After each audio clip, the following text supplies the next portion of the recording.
মহাশ্বেতার বাড়িতে আজকে কেন কি ওর লাস্ট বার্থডে ছিল লাস্ট উইকে, আমার জন্মদিনের ঠিক পরের দিন।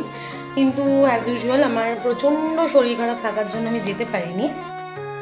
আমার শরীর খারাপ পরপর অনেকগুলোই ছিল, মানে এখনও ঠিক হয়নি, বাট যেহেতু ওর বার্থডে মিস হয়েছে সেই জন্য আজকে অফিস থেকে এসে রেডি হয়ে বেরিয়ে পড়েছি, যাচ্ছি ওর বাড়ি।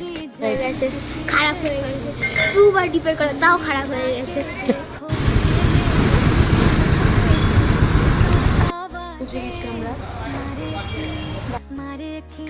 মহাশ্বেতা ঠাকুরঘর দেখতে গেলাম, আর গিয়ে যেটা হঠাৎ করে দেখলাম সেটা অ্যাকচুয়ালি 33 বছর আগেকার গল্প মনে করিয়ে দিল।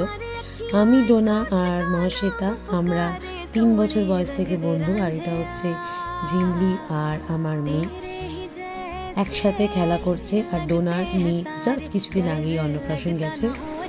ইয়ামি মোমোজ আর কফি খাওয়ার পর চলে এসেছে তাওয়া পমফ্রেট।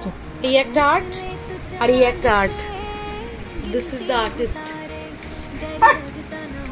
কিছু লাগবে না, 1 মাসের মাটন পারবে পুরো খেতে।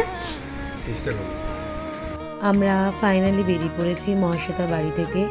তখন বাজে, আমরা মোটামুটি বাড়ির কাছাকাছি যখন পৌঁছেছি প্রায় 12:30। তো উইকডেজের মাঝে এরকম একটা ব্রেড ফাটাফাটি।